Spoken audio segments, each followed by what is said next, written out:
yagiye nyine Until now, kugeza n'uyu munsi I am a vampire. I am a vampire, njye ndi vampire. This is my story. Ati ni inkuru yanjye y'ubuzima bwanjye, this is my story. Bimeze bite?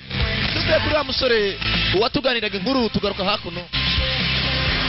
Twatangiye ari utuganira inkuru bana bakora mwabyumvishe. Wasn't even a band. Guy Nuko sheri mbwira ngo byagenze bite mwagiye mu karuhuko. It wasn't that bad. Ako mana sheri ntago byari bibi cyane. What's wrong with that? Ariko nta nicyo bitware ko kuba twaragiye mu karuhuko.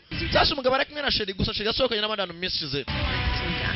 Ni byiza uko barimo aragenda hari ari igihe amasaha nijoro.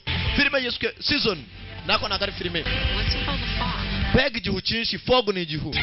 Sheri bagonze kagabo, bagonze umuntu barimo aragenda masaha ya nijoro. Mugabo yagonze umuntu.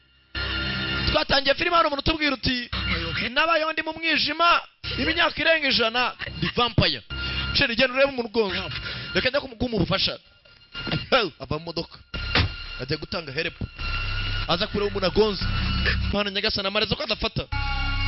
Dore umuntu yagonze aryamye mu muhanda masaha ya nijoro. Mugabo ko yakaje nshaka muri filime mwitonze. Kureba gutyo umuntu yagonze yambaye impeta.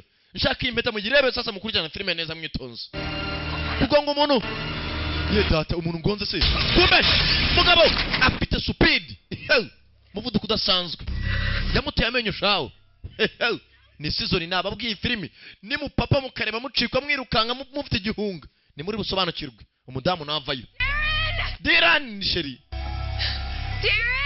Diran sheri. Mugabo yakuye imanda y'umudamu ave mu kirere. Ewe data we. Mudamu cho. Kumudamu ari maragenda ari guturuka nyuma y'umudamu ari marirukanga. Ari cyane mudamu nekira muyora. Hey. Season uko itangiye. Bayise The Vampire Diaries. Yera cyari kwitangiriro. Ndabwarabonye Season nka Teen Wolf. Ukabana Season nka za Prison Break, Season iz'ubwenge. Nucikwe ngiye. I shouldn't have come home. Reba wa musore